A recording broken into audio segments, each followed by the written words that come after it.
Welcome back to Commerce Educator channel. तो आज के इस वीडियो में हम प्रेजेंट हैं 2:32 पे और उम्मीद करते हैं आप भी इस समय का इंतजार कर रहे होंगे और इस समय पे आप भी प्रोजेक्ट होंगे। ठीक, तो आज के इस समय पे हम स्टार्ट करने वाले हैं ऑर्गेनाइजिंग पार्ट 2 J7 में। मीन्स आज हमारा 7वां दिन है जिसमें कि ऑर्गेनाइजिंग का कुछ टॉपिक बचा हुआ था, पार्ट 2 में कवर करने वाले थे हम लोग। तो उस पार्ट 2 को आज हम कवर करेंगे। हम अपने निर्धारित समय 2:32 पे आप लोगों के बीच में प्रेजेंट है और उम्मीद करते हैं आप भी प्रेजेंट होंगे। और अगर प्रेजेंट है तो एक अटेंडेंस लगा लीजिए लाइक करके, और अगर आप नए हैं तो हमारे वीडियो को, हमारे चैनल को सब्सक्राइब कर लीजिए और कुछ दोस्तों जो कि नहीं जानते हमारे चैनल को उनको शेयर कर दिए ताकि वो भी जान जाए कि हम लोग अपने बीच में 30 डेज चैलेंजेस लाए हैं। तो देखते हैं types of organisation structure, means कितने प्रकार के ऑर्गेनाइजिंग स्ट्रक्चर होते हैं। तो देखिए पहला पढ़ते हैं फंक्शनल स्ट्रक्चर। फंक्शनल स्ट्रक्चर क्या होता है? मीन्स किसी भी काम को क्या करें, मीन्स किसी भी काम को, कार्य को देख के डिपार्टमेंट को डिवाइड करो तो होगा फंक्शनल स्ट्रक्चर।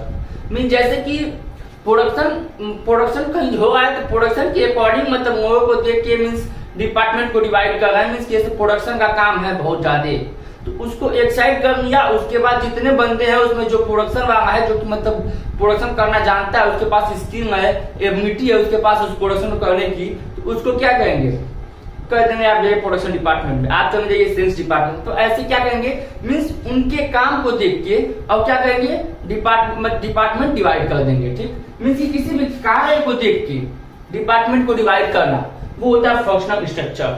ठीक, देखिए अगर एक्चुअली में कहा जाए तो कुछ चीज की कुछ अच्छाइयां भी होती है, कुछ चीज की कुछ बुराइयां भी होती है। जैसे कि अगर मेरी बात की जाए तो मेरे में कुछ अच्छाइयां भी है, मेरे में कुछ बुराइयां भी है। तो वो सामने वाला देख के जज करता है, सामने वाला देख के बताएगा कि मेरे में क्या अच्छाइयां हैं क्या बुराइयां हैं। तो वैसे ही फंक्शनल स्ट्रक्चर के बारे में भी देखेंगे कि इसकी क्या अच्छाइयां और क्या बुराइयां हैं। तो पहला देखते हैं इजी सुपरविजन। मीन्स सुपरविजन आसानी से होता है। मीन्स जैसे कि मान लीजिए कि अब ये मान लीजिए कि ये production department, sales department, advertisement department और भी अदर कई डिपार्टमेंट बने हुए हैं। तो मान लीजिए कि हमको प्रोडक्शन डिपार्टमेंट में जाकर देखना है कि वो प्रोडक्शन कर रहे हैं कि नहीं कर रहे हैं, तो हमारे लिए क्या होगा, इजी होगा। हम जाके वहां खड़े हो गए, हम एक बार में सबको देख लिए कि कौन प्रोडक्शन कर रहा है, कौन प्रोडक्शन नहीं कर रहा है, कौन नीचे की तरह से बैठा हुआ है, कौन वर्क को परफॉर्म कर रहा है, तो सारी चीज देख लेंगे। लेकिन अब वही इन तीनों को मर्ज कर दिया जाए एक ही में तो फिर घूम मिल जाएंगे उसी में। तो सेल्स वाला कहीं प्रोडक्शन में जाके बैठा है, प्रोडक्शन वाला कहीं सेल्स में जाके बैठा है, लेकिन उसको काम तो नहीं आता है, लेकिन अब टाइम पास जाके कोई उधर बैठ जाए कोई इधर बैठ जाएगा। जब मैनेजर आया करने लगे, अब इतने ज्यादा लोग रहेंगे प्रोडक्शन में, सेल्स में, प्रोडक्शन में, फिर सेल्स में, फिर एडवर्टाइजमेंट में, इतने ज्यादा लोग हो जाएंगे कि जज करना मुश्किल हो जाएगी कौन सेल्स डिपार्टमेंट में है, कौन प्रोडक्शन डिपार्टमेंट में, कौन एडवर्टाइजमेंट डिपार्टमेंट में, जज करना बहुत मुश्किल हो जाएगा। इसलिए जब डिपार्टमेंट डिवाइड हो जाता है तो उसमें जज करने में काफी आसानी होती है, कौन क्या कर रहा है, कैसे कर रहा है। और इसके बाद मीन्स की देखिए जब जानते हैं, जब मान लीजिए कि डिपार्टमेंट जब डिवाइड हो जाता है ना, तो फिर इसके बाद कंपटीशन होने लगता है आपस में। मीन्स जैसे कि अब ये प्रोडक्शन का ऑफिस है, मीन्स प्रोडक्शन इसमें हो रहा है, तो मान लीजिए कि इसमें 30 लोग हैं जो कि क्या कर रहे हैं, प्रोडक्शन को कर रहे हैं। तो अब 30 लोग में यहाँ पे ये देखा जाए, मान लीजिए कि हम यहाँ हैं, हमारे बगल में यहाँ है, हमारे बगल में बंदा है, हम बीच में है, देख रहे हैं कि ये क्या कर रहा है, ये 25 प्रोडक्शन कर दिया, ये 26 प्रोडक्शन कर दिया, और मैं कितने पे हूँ, मैं 20 पे हूँ। तो कहीं ना कहीं मुझे एहसास हो जाएगा कि मैं 20 पे ही क्यों, मैं कम ही क्यों।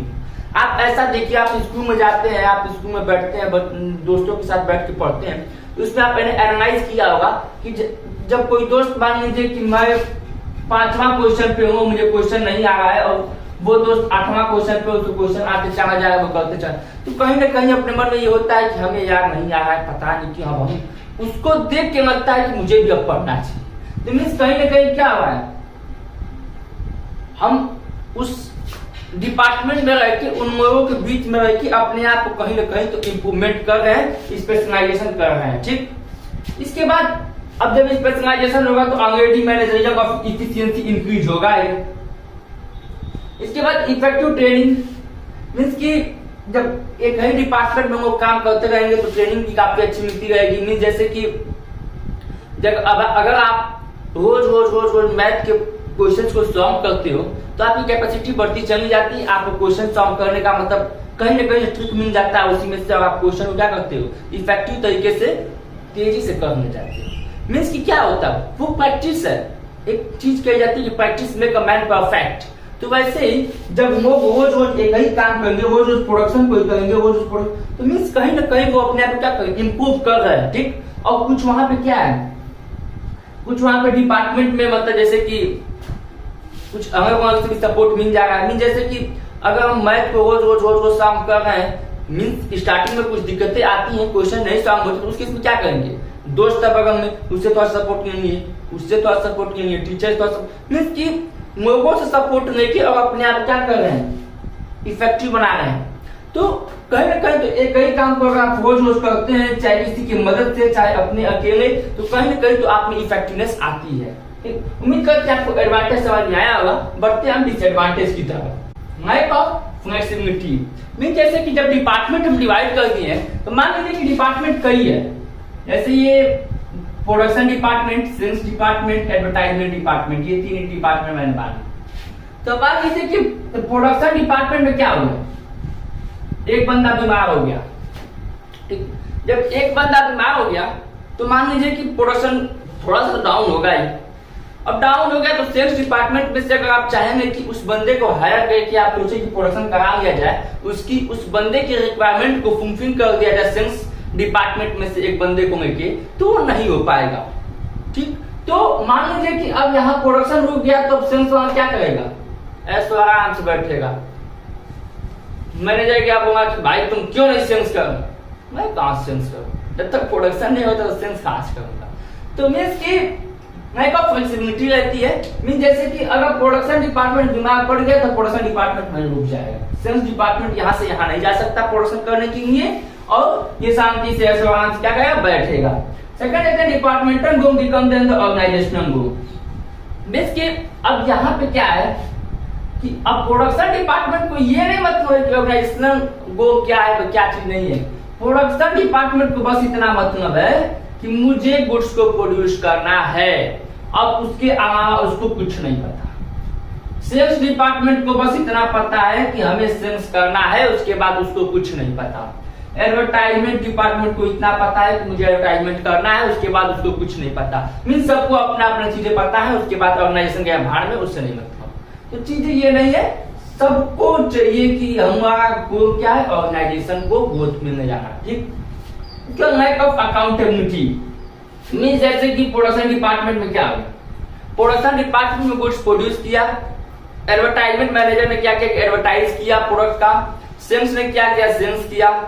अब गुड्स बिका नहीं तो उसमें गलतियां नहीं खोजी जा सकती हैं कि किसकी गलती है, गलती क्योंकि सबकी है। किसी एक पार्टिकुलर बंदे की गलती नहीं खोजी जा सकती है, किसी एक पार्टिकुलर डिपार्टमेंट की गलती नहीं खोजी जा सकती है, क्योंकि अब प्रोडक्शन वाला क्या करेगा, भाई मैंने तो गुड्स अच्छा प्रोड्यूस किया था, अब सेल्स मैनेजर सेल्स डिपार्टमेंट गलती होगी, सेल्स फोन कहेगा गुड्स अच्छा नहीं बना होगा इसलिए हम नहीं बेच पाए। फिर तो तब प्रोडक्शन आते हैं, मैं तो अच्छा बनाया था, क्या पता एडवर्टाइजमेंट सही से नहीं हो पाया। तो मीन्स ये इन पे थोपेगा, फिर ये इन पे थोपेगा, ये इनके मतलब आपस में ये लोग मतलब कि एक दूसरे पे गलती थोपते चले जाएंगे, कोई ये नहीं कहे कि मेरी गलती है। इसलिए मीन्स के ऐसे पता नहीं चल पाएगा कि किसकी कौन सी गलती है, कौन कहाँ पे डिफॉल्ट किया है, जिसकी वजह से हमारे ऑर्गेनाइजेशन की गुड्स नहीं बिक रही है, वह कोई भी ऑर्गेनाइजेशन काम हमारा रुका हुआ है। मीन्स पता नहीं चलता है, करते हो ना कि आपन गलती बतावेगा, मीन्स यही कि कोई अपनी गलती को नहीं बताएगा। उम्मीद करते हैं आपको टाइप्स ऑफ ऑर्गेनाइजेशन स्ट्रक्चर का फंक्शनल स्ट्रक्चर काफी अच्छे तरीके से समझ में आया होगा। अब हम बढ़ते हैं सेकेंड टाइप की तरफ। तो अब हम देखते हैं second type, divisional structure. Divisional structure क्या होता है, मीन जैसे कि पहले हमने पढ़ा था फंक्शनल स्ट्रक्चर, मीन काम को देख के डिपार्टमेंट को डिवाइड किया जाता है। अब इसमें क्या है, पर्टिकुलर प्रोडक्ट में के भी डिपार्टमेंट को डिवाइड कर दिया जाएगा। मींस ये कहाँ यूज होता है, ये यूज होता है बहुत बड़े बड़े ऑर्गेनाइजेशन में जिसमें कि बहुत ज्यादा बड़ा है, जिसमें कि बहुत ज्यादा प्रोडक्ट आते हैं, गिरते हैं, फिर वहां से सेल्स होते हैं। तो ऐसे सब सारी चीजों में मीन जैसे कि एक ऑर्गेनाइजेशन है जिसमें कि बनता है क्या क्या, पेन, बुक, इसके बाद कॉपी। तो क्या होगा, पेन का एक अलग डिपार्टमेंट बना देंगे, बुक का एक अलग डिपार्टमेंट और कॉपी का एक अलग डिपार्टमेंट। ठीक, तो 3 डिपार्टमेंट बना के अपना काम को कर देंगे। तो ऐसे क्या होता है इसकी प्रोडक्ट के बेसिस पे यहाँ पर डिपार्टमेंट बन जाता है। डिपार्टमेंट मतलब कि ये बहुत बड़े ऑर्गेनाइजेशंस में यूज होते हैं। तो ठीक देखिए, जैसे कि सिक्के के 2 पहलू होते हैं, एक हेड एक टेल। तो मीन्स की किसी भी चीज के या तो एडवांटेज है तो डिसएडवांटेज होंगे, डिसएडवांटेज है तो कुछ एडवांटेज होंगे। मीन्स की कुछ अच्छाइयां हैं तो उस पर्टिकुलर चीज के ऊपर मतलब कुछ बुराइयां भी होंगी। ये अनिवार्य है, ये पृथ्वी पर खोजा गया हर तुत है भाई। सही है कि जहां एडवांटेज है वहां डिसएडवांटेज रियलिटी में है, चाहे वो आप हो, चाहे हम हो, चाहे कोई चीज हो, चाहे अच्छाई है तो उसमें बुराई जरूर है। तो आइए देखते हैं एडवांटेज पहले। तो फास्ट डिसीजन मेकिंग मीन्स कोई भी डिसीजन लेना है तो हम अच्छे समझ सकते हैं। मीन जैसे कि पेन है, तो मान लीजिए कि पेन की इंक अच्छी परफॉर्मेंस नहीं दे रही है कॉपी पे, तो हमको उसके इंक को बदलना है। तो हमको इन दोनों से कोई मतलब नहीं रखना होगा, हम डायरेक्ट यहाँ जाएंगे, अपने डिसीजन को बताएंगे कि हमको इसका इंक चेंज करना है, इसका इंक चेंज कर दीजिए आप। तो यहाँ से चेंज हो गया, इनसे कोई मतलब नहीं है। बुक के पेज अच्छे नहीं आ रहे हैं तो बुक के पेज को अच्छे कर लेते हैं, यहाँ पे बदलना है बुक के पेजेस को, तो हमको इनसे कोई मतलब नहीं रहेगा। हम केवल किसके पास जाएंगे, इनके पास जाएंगे और बताएंगे इन्हीं के यहाँ से काम हो गया, इन दोनों से कोई मतलब नहीं। मीन्स की जिस डिपार्टमेंट में चेंजेस करने हैं उसी डिपार्टमेंट में केवल जाना होगा और ऊपर नीचे जो भी डिपार्टमेंट है उनसे कोई भी मतलब आपका नहीं। इसके बाद accountability can be easily traced. Means किसी गलतियों को बहुत आसानी से आप पकड़ने में, जैसे कि पेन की डिपार्टमेंट कम हो गई है तो यहाँ पे बुक और कॉपी के डिपार्टमेंट पे आपको नहीं जाना पड़ेगा। यहाँ गए, आप कहें क्यों सेंस कम हो गई है, क्यों मार्केट में इसका सेंस नहीं बढ़ रहा है, तो यहाँ पे जाके आप डायरेक्ट क्वेश्चन उठा सकते हैं। इन 2 डिपार्टमेंट में आपको जाने की कोई जरूरत नहीं है। या तो कि इस डिपार्टमेंट में कोई दिक्कत है तो इस डिपार्टमेंट में क्वेश्चन उठा सकते हैं, इन 2 डिपार्टमेंट जाने की कोई जरूरत नहीं है। मीन्स किसी एक स्पेसिफिक डिपार्टमेंट में कोई दिक्कतें आ रही हैं तो उसी डिपार्टमेंट में जाके आप क्वेश्चन उठा सकते हैं, बाकी के 2 डिपार्टमेंट डिस्टर्ब नहीं होंगे। और उसमें ये नहीं रहेगा कि मैं क्या जानूं, क्योंकि भाई पेन जब तू बनाया है तो गलती तेरी है ना। जब पेन तुम ही बना रहे हो तो फिर गलती किसकी होंगी, आप ही की देंगे। तो चीजें यही है कि गलतियां पकड़ी जाती हैं। एक्सपेंशन एंड ग्रोथ मीन जैसे कि अगर हमको एक्सपेंशन एंड ग्रोथ करना है तो इनसे कोई मतलब नहीं रहेगा। हम डायरेक्ट यहाँ पे क्या करेंगे, चौथा बिल्डिंग बनवा के वहां पे अपना कुछ और डाल सकते हैं। जैसे कि यदि यहाँ पे हम बैग का कर देते हैं तो बैग का करना है, एक्सपेंशन करना है, ग्रोथ करना है, मतलब बढ़ाना है किसी ऑर्गेनाइजेशन को, तो हमको इनसे कोई मतलब नहीं लेना है। हमको यहाँ से डायरेक्ट यहाँ से कर लेंगे और यहाँ से करके अपने आप को स्टार्ट कर लेंगे। ठीक, इसके बाद डिसएडवांटेज है more resources are required. Means की रिसोर्सेज भाई ज्यादा लगते हैं। मींस की अब एक बात बताइए कि अब यहाँ ये 4 डिपार्टमेंट बनाए तो यहाँ पे 4 डिपार्टमेंट के मैनेजर है, तो अब यहाँ भी एसी चाहिए, यहाँ भी एसी चाहिए, यहाँ भी एसी चाहिए, यहाँ भी एसी चाहिए। जो चीजें यहाँ रखी हैं वो चीजें के पास भी देना पड़ेगा। चीजें हो गया, मेज हो गया, पानी हो गया, पानी पीने की मीन्स मिठाइयाँ हो गई, मतलब कोई भी ऐसी चीजें मीन्स जो कि इनको प्रोवाइड कराना है, इनको प्रोवाइड कराना पड़ेगा। मीन्स जो कि एक ही जगह से, मतलब मीन्स जैसे कि अगर एक ही एसी में एक ही डिपार्टमेंट रहता तो उसमें एक ही एसी लग जाता, सब लोग काम कर लेते, मीन्स कम रिसोर्सेज में काम हो जाता। जैसे कि अगर एक एसी बड़ा सा हाल है उसमें एक एसी लगवा दिया, सारे डिपार्टमेंट को उसी हाल में कर दिया।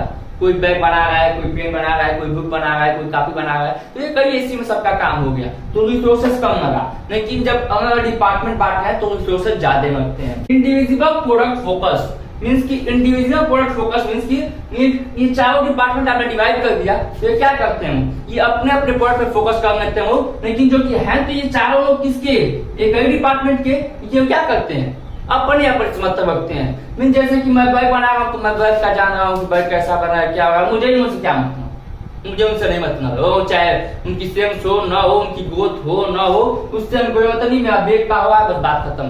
ये कहेंगे मेरा पेन का सेंस बढ़ रहा है, मेरा पेन अच्छा खासा चल रहा है, बस बात खत्म और मुझसे कुछ मतलब नहीं। तो ये क्या करते हैं, अपने एक इंडिविजुअल प्रोडक्ट पर फोकस करते हैं और बाकी मुझसे कोई मतलब नहीं रखते हैं, जो कि है तो एक ही ऑर्गेनाइजेशन के। तो गोल तो सबका सेम है कि मतलब प्रॉफिट कमाना या फिर ग्रोथ करना, तो ऑर्गेनाइजेशन का गोल तो सेम है, लेकिन ये क्या करते हैं, अपने गोल को बस इंपॉर्टेंट मानते हैं कि मतलब कि मुझे क्या करना है, बस पेन को अच्छे से बनाना है, पेन को अच्छे से बेच देना है, बात खत्म। तो वो उतने तक ही सीमित करके अपना काम को करते हैं। Conflict in allocation of resources, नहीं जैसे कि जो रिसोर्सेज आप एक मुख को प्रोवाइड कराएंगे वो सबको देना पड़ेगा, तो फिर जानते हैं ना डिसम होने लगता है। डिसम मींस कि अगर इनको आप एक एसी लगा दिए और इनके पास कुआं दे दिए तो कहेंगे फिर वही बात है कि उनको एसी दिए हैं, इनको कुआं दिए हैं, जा मैं काम नहीं करूंगा, होता है ना, फूंक जाते हैं लोग, गुस्सा हो जाते हैं लोग, मैं नहीं काम करूंगा। वैसे ही कि सबके साथ क्या करना पड़ेगा, एक बराबर समांतर तौर तरीके से एक्शन लेना पड़ेगा, सबके साथ एक ही तरीके का व्यवहार करना पड़ेगा। ये नहीं कि इस डिपार्टमेंट में एसी लगवा दें, इस डिपार्टमेंट में कुआं है और इस डिपार्टमेंट में कुछ अच्छे खाने को दे दिए, इस डिपार्टमेंट में आप नॉर्मल खाने को देगा। इसके कीजिए तो सबको कीजिए, नहीं कीजिए तो किसी को मत कीजिए। तो ये है हमारे डिविजनल स्ट्रक्चर के एडवांटेज और डिसएडवांटेज। उम्मीद करते हैं आपको डिविजनल स्ट्रक्चर समझ में आया होगा। बढ़ते हैं अपने नेक्स्ट टॉपिक की तरफ। अब हम देखते हैं formal and informal organisations. Means formal organisation क्या होता है और इनफॉर्मल ऑर्गेनाइजेशन क्या होता है। तो फॉर्मल ऑर्गेनाइजेशन को पहले समझते हैं। मींस जैसे कि एक ही ऑर्गेनाइजेशन में कई 4 लोग हैं जो कि पार्टनर हैं, तो 4 लोगों ने क्या किया, अपने नीचे किसी को मैनेजमेंट जोड़ दिया, ठीक, ये क्या किए, तो ऐसे ऐसे क्या हो गया, एक फ्लो चार्ट हो गया, मींस एक ग्रुप बन गया। जैसे मतलब कि ये एक मैनेजमेंट हो गया, फिर इसके बाद ये वाइस मैनेजमेंट हो गया, जो मतलब उसके नीचे काम कर रहा है, फिर उसके नीचे फिर एम्प्लॉइज हो गए, इसके नीचे फिर वर्कर्स हो गए। तो ऐसे रूट चलता रहेगा ऑर्गेनाइजेशन का, क्योंकि ऑर्गेनाइजेशन इतना छोटा चीज नहीं है, ऑर्गेनाइजेशन बहुत बड़ा चीज होता है। तो इसका रूट बहुत बड़ा है, क्योंकि जितना बड़ा ऑर्गेनाइजेशन होगा उतना बड़ा उसका रूट होगा। जैसे कहते हैं ना कि एक पेड़ है, तो पेड़ का जितना बड़ा पेड़ होगा उतना ही बड़ा जड़ होगा उसका, क्योंकि जितना बड़ा जड़ होता है उतना ही बड़ा विशाल पेड़ होता है, ठीक। तो वैसे ही जितना मजबूत जड़ होगी उतनी ही मजबूत ऑर्गेनाइजेशन होगा, ठीक। तो मींस कि इनसे क्या रिलेशन है, काम के प्रति जो रिलेशन बनता है उसे हम कहते हैं फॉर्मल रिलेशन, और फिर उसके बीच में एक रिलेशन भी बन जाता है, भैया क्या हाल चाल है, 10 रुपए दे दोगे क्या मुझे, अरे मैं आपको कल आके वापस कर दूंगा, मैं कल दे दूंगा आपको। तो ये सारी रिलेशन कौन सी रिलेशन बनती है, इनफॉर्मल रिलेशन, ठीक। मींस फॉर्मल रिलेशन मींस कोई काम की बात, जैसे मतलब और वो भी काम, कैसी काम, ऑर्गेनाइजेशन रिलेटेड काम। मीन जैसे कि अगर मैं यहाँ पे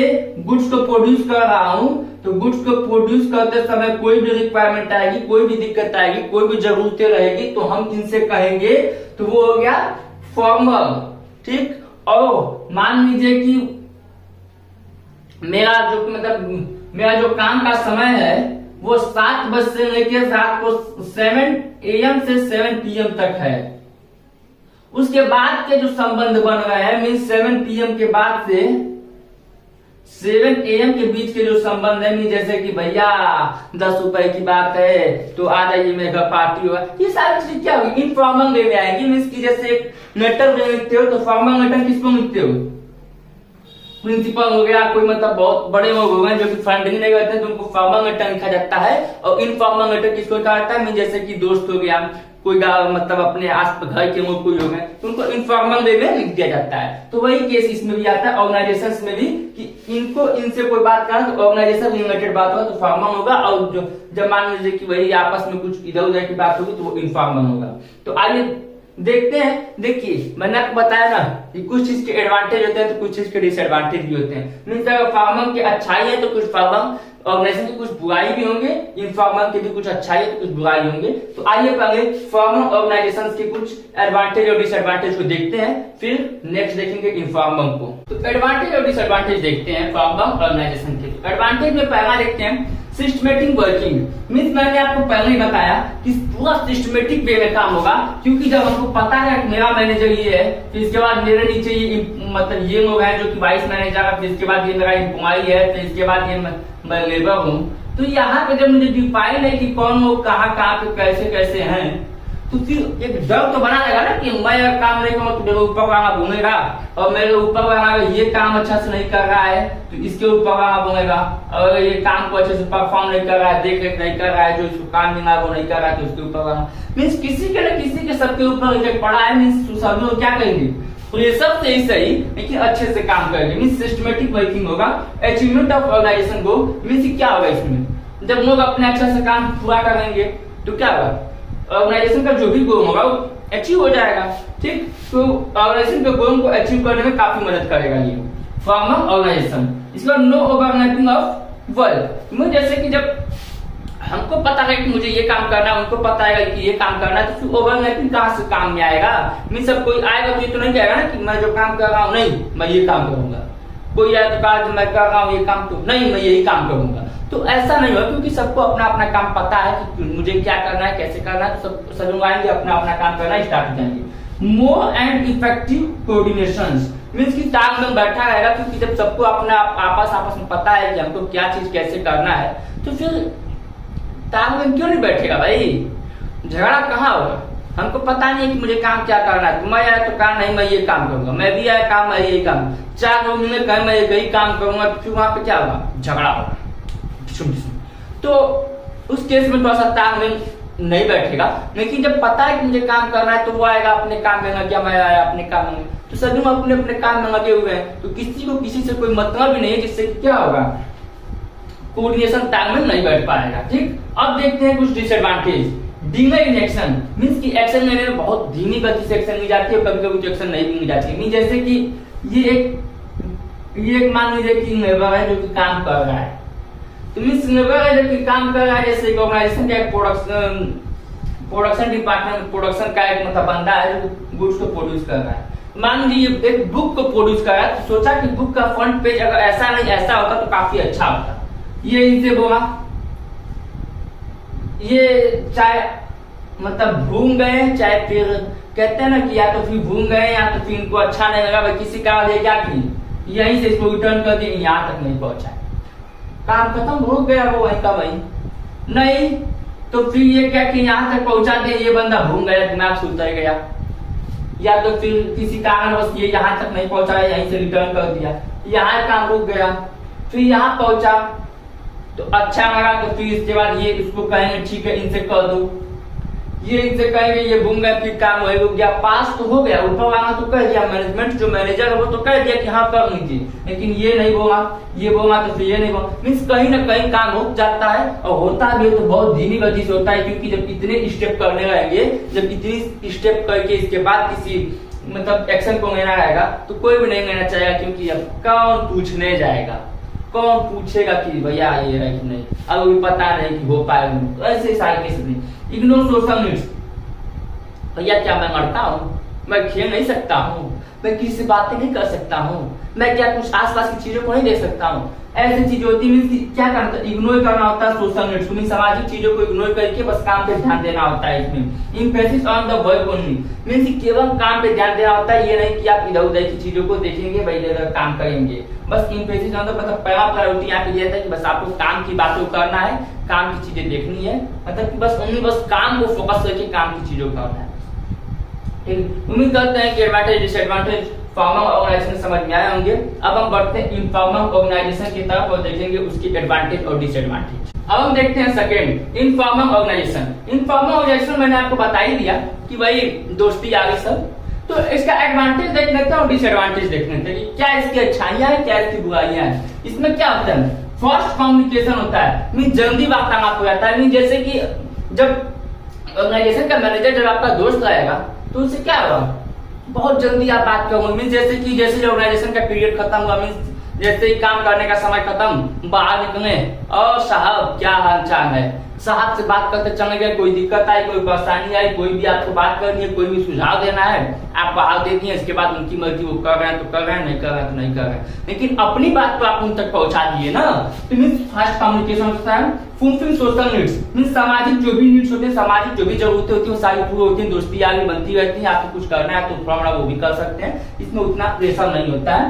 करेक्ट फीडबैक मीन फीडबैक सही मिल जाता है। जैसे कि जब दोस्त रहेगा तो दोस्त को आप दोस्त समझ के क्या कहोगे, क्या वही बातें बता दोगे, सारी सही सही बातें बता दोगे, और जब सही सही बातें बता दोगे तो वहीं पे कुछ गलतियां भी पकड़ी जाती हैं हम लोगों की। नहीं, जैसे कि मेरा दोस्त है आया, भाई तेरे साथ वो बैठा था, तुझे क्या कह रहा था?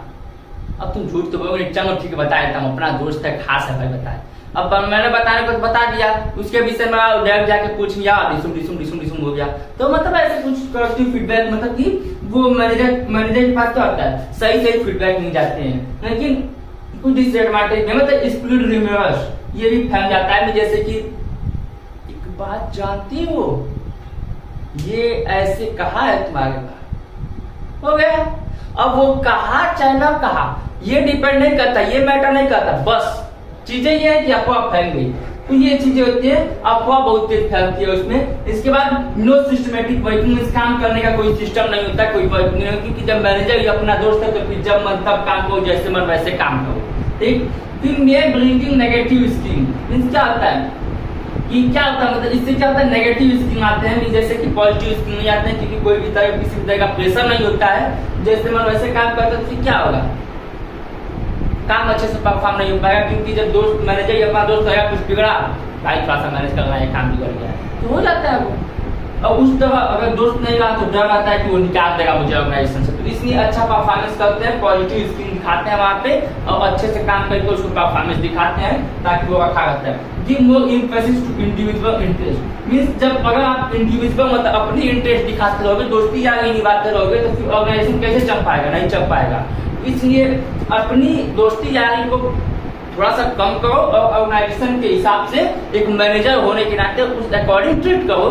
मतलब एक ऑर्गेनाइजेशन होने के मतलब मैनेजर होने के नाते मैनेजर की पदवी से उस वर्कर को क्या करो, ट्रीट करो, और जब उस वर्कर को ट्रीट करोगे तो वर्कर क्या करेगा, अच्छा परफॉर्मेंस देगा। देखो एक ऑर्गेनाइजेशन में ना, मैं ये नहीं कहा कि इसका गाना नहीं जरूरत है, इसका गाना जरूरत है, लेकिन अब मैं आप बोल दिया कि इसका गाना जरूरत है, तो आप फॉर्मल ऑर्गेनाइजेशन जो है उसका गाना तब जरूरत नहीं होगा, नहीं, दोनों का गाना जरूरत है। देखिए एक होता है ना चीजों को बैलेंस करना, दोनों को बैलेंस करके चलिए, मीन्स फॉर्मल और इनफॉर्मल दोनों वे में ऑर्गेनाइजेशन को लेकर चलिए, ऑर्गेनाइजेशन काफी बेटर तरीके से चलेगा, क्योंकि कुछ इसमें एडवांटेज है और कुछ उसमें भी एडवांटेज है, दोनों का एडवांटेज मिक्स करेंगे तो काफी अच्छा बेटर तरीके से चलेगा।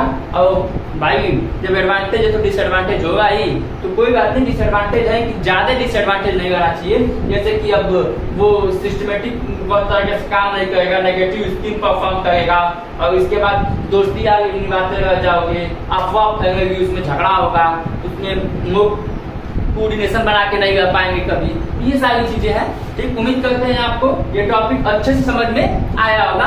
बढ़ते हैं अपने नेक्स्ट टॉपिक की तरफ। अब हम देखते हैं delegation of authority. Means delegation of authority मतलब क्या होता है, मींस जैसे कि एक मैनेजर है, जैसे कि मैं एक ऑर्गेनाइजेशन का एक मैनेजर हूँ, तो मैं क्या करूँगा, मैं मानते हैं कि अब मेरे पास काम का बहुत ज्यादा मोड है, मतलब कि ऑर्गेनाइजेशन में कितने सारे काम है, फिर कुछ आउटसाइड काम है, कुछ घर का काम है, तो फिर मान लीजिए कि वो काम ऑर्गेनाइजेशन का जो काम है, मैं मैनेजर हूँ और जो ऑर्गेनाइजेशन का काम है वो मैं ही कर सकता हूँ, मीन्स मुझे ही करना चाहिए, वो किसी को देना नहीं चाहिए, लेकिन फिर भी मैं क्या करता हूँ, अपने किसी बराबरी के पर्सन को, मीन्स अपने किसी बराबरी के पर्सन को, भरोसेमंद पर्सन को, मीन्स उस काम को सौंप देता हूँ कि आप काम कर दीजिए, लेकिन वो काम तो परफॉर्म करते हैं, वो काम परफॉर्म करते हैं, लेकिन नाम किसका होता है, नाम इन्हीं का होता है। मीन्स कि ये काम तो कर दिए, लेकिन नाम होगा इनका कि मतलब मैनेजर ने काम कर दिया है। तो मीन्स काम का मोड जब ज्यादा होता है, मतलब कि नहीं मन कर रहा है काम करने का, मीन्स काम का मोड जाते हैं, नहीं मन कर रहा है या किसी कारण बस मीन्स आपकी हेल्थ में कुछ इश्यू है, आप नहीं कर पा रहे हो, तो आप किसी भरोसेमंद मतलब जो कि आपकी जैसा हो, जो कि भरोसेमंद हो, जिस पे भरोसा किया जा सके और वो मतलब कि अच्छे से काम कर सके, तो उसको थोड़ा सा काम को दे जाता है कि भैया तो आप ये काम कर दीजिए, और वो काम कर देंगे, और फिर इसके बाद आपका नाम उठा जाए सर ने ऐसा काम किया। जैसे कि आपके स्कूल में टीचर है, तो टीचर से कहा जाए कि आप अपने पूरे क्लास के बच्चे की लिस्ट बना के दीजिए, तो टीचर क्या करता है, टीचर को हर क्लास पढ़ाना रहता है, तो टीचर क्या करता है, मीन्स बना तो टीचर को ही है, ऑफिस से मतलब ऑर्डर क्या मिला कि सर आप बना के दे दीजिए, लेकिन अब वो क्या कर रहे हैं, कोई उनके मतलब कोई क्लास में तेज बच्चा है जो कि भरोसेमंद है, जो कि मतलब किसी जाके कुछ कहेगा नहीं, तो उससे कहेंगे थोड़ा सा सुनो क्या, थोड़ा सा सारे बच्चों का नाम लीजिए, वो क्या क्या धीमे से लिखा, धीमे से दे दिया, बात खत्म। मतलब वो किसी जाके कहा नहीं, वो दे दिया, वो में जाके ऑफिस में सबमिट किए, नाम किसका हुआ कि सर ने नाम लिख के दे दिया, मीन्स नाम सर का हुआ, किया कोई अनदर पर्सन, मीन्स की अपनी अथॉरिटी को किसी और को दे देना और कह देना कि भैया थोड़ा सा उस काम को परफॉर्म कर दो, और परफॉर्म किया वो काम और वो नाम मेरा ही आएगा। ठीक, ये होगा डेलीगेशन ऑफ अथॉरिटी। उम्मीद करते हैं आपको डेलीगेशन ऑफ अथॉरिटी समझ में आया होगा। बढ़ते हैं इसके नेक्स्ट पॉइंट पे। अब देखते हैं डेलीगेशन ऑफ अथॉरिटीज में मतलब कुछ 3 एलिमेंट्स आते हैं।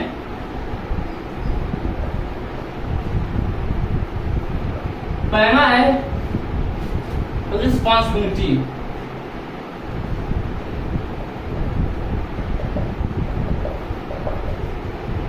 रिस्पॉन्सिबिलिटी हो गया। दूसरा है अथॉरिटी, और तीसरा आता है आपका अकाउंटेबिलिटी।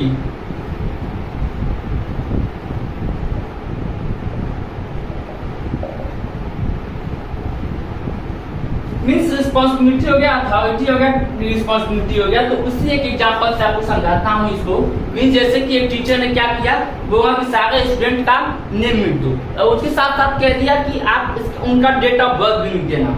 तो आपको काम तो दे दिया, जिम्मेदारी तो दे दी उसको करने को, कि आपका जिम्मेदारी है कि आप इसको करके मुझे 6 पीरियड तक आप मुझे दे दो।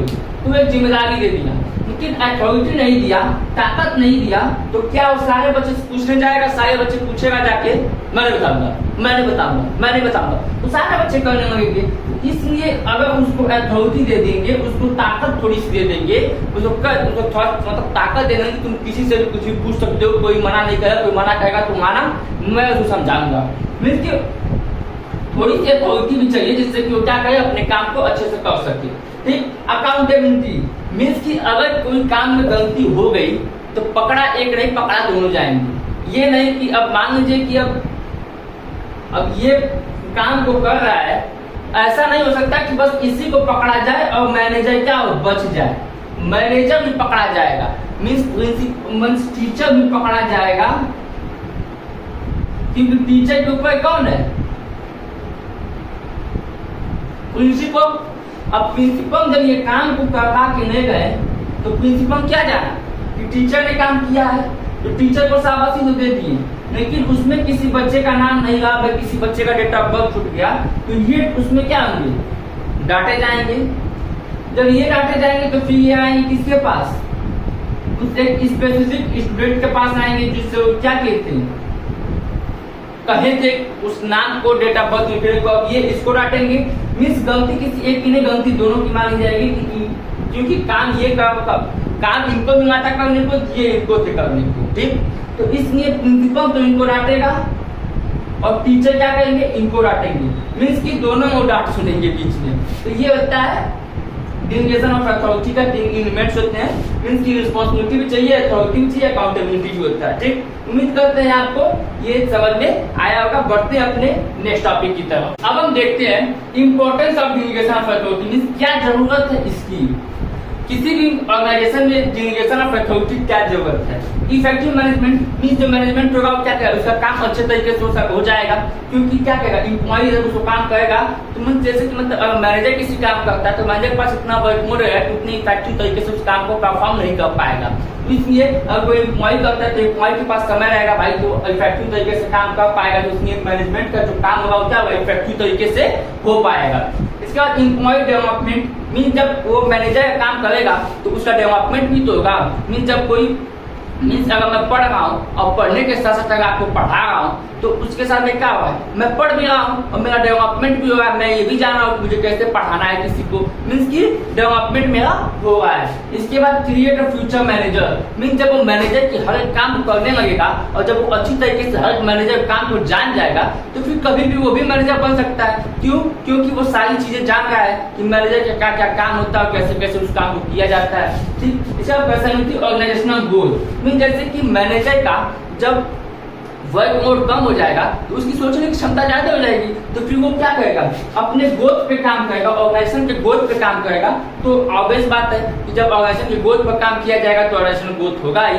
तो मींस मैनेजर के पास जब समय रहेगा तभी तो इस पे काम कर पाएगा। तो इसलिए मैनेजर जब अपना काम को दूसरे एम्प्लॉय को दे देगा तो उसके पास समय बच जाएगा, और जब समय बच जाएगा तो वो अपने ग्रोथ पे काम करेगा और अपने ऑर्गेनाइजेशन, अपने बिजनेस, अपने कंपनी का ग्रोथ करा सकता है। इसके बाद बेटर कोऑर्डिनेशन, मींस टाइम में अच्छा बैठेगा, मींस कि वो वक्ताना बच्चे होंगे। जाहिर सी बात है कि जब अपना काम मैं दूसरे को दूंगा तो भरोसा करके दूंगा तो और विश्वास बढ़ेगा। अगर वो अच्छे तरीके से काम करके मुझे देता है तो reduce work mode of manager. जाहिर सी बात है जब मैं अपना काम किसी और को दूंगा तो मेरा क्या होगा, बोझ कुछ कम हो जाएगा, मोड कुछ कम हो जाएगा, जिससे कि हम कुछ और अच्छा काम कर सकते हैं, कुछ नया काम कर सकते हैं। तो उम्मीद करते हैं आपको इंपॉर्टेंस समझ में आया होगा। और बढ़ते हैं अपने नेक्स्ट टॉपिक की तरफ। अब हम देखते हैं सेंट्रलाइजेशन एंड डिसेंट्रलाइजेशन। तो जैसे कि हमने पहले भी इस टॉपिक को पढ़ा हुआ है, बस एक बार शॉर्ट रिवीजन करना है और जानना है कि क्या चीज है ये। मींस सेंट्रलाइजेशन क्या होता है? मींस सेंट्रलाइजेशन मींस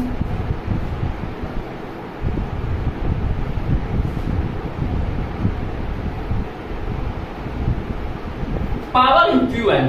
मींस कि जो पावर होता है वो कुछ लोग के पास होता है, और इसमें क्या होता है,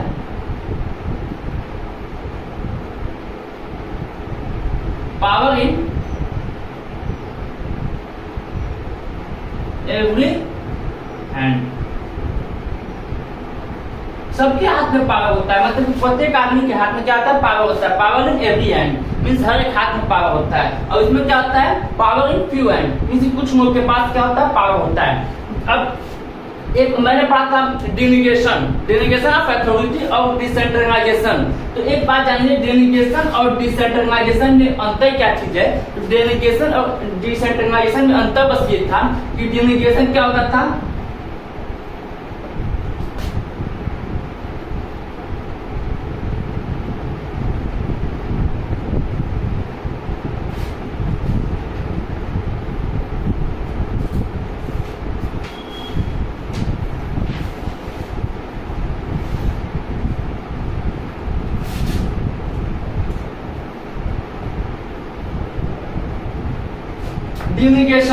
डेलीगेशन और डिसेंट्रलाइजेशन में अंतर सिर्फ ये था कि डेलीगेशन में क्या हो रहा था, मल्टीप्लाई बाय 2 मींस कि अपने मैनेजर क्या करता, अपने काम को क्या कर रहा था, दोनों के बीच में बांट जाता, मतलब कि अपने और एक और क्या करता, हायर करके और विश्वास अपना बना के और क्या करता, डिवाइड करने का था। लेकिन डिसेंट्रलाइजेशन में क्या है, डिवाइड इन आर मींस क्या होता है, सब में बांट जाता है पावर को।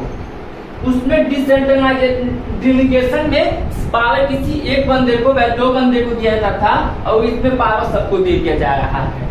ठीक, तो देखिए प्रिंसिपल ऑफ मैनेजमेंट का कहना ये है कि सेंट्रलाइजेशन और डिसेंट्रलाइजेशन दोनों को मैनेज करके चलना पड़ेगा, तब तो ऑर्गेनाइजेशन बेस्ट वे में चलेगा, और तो नहीं चल पाएगा। मींस कि अगर पावर कुछ लोग के हाथ में हो वो भी दिक्कत है, और पावर सबके हाथ में हो वो भी दिक्कत है। अगर पावर सबके हाथ में हो तो वो मनमानी करने लगेंगे। मनमानी क्या करेंगे, मींस कि जो 7 बजे की ड्यूटी रहेगी लोगों की, वो 10 बजे आएंगे, मेरी मर्जी, मेरा ऑर्गेनाइजेशन, मैं जब मन तब जाऊं, जब मन तब आऊं।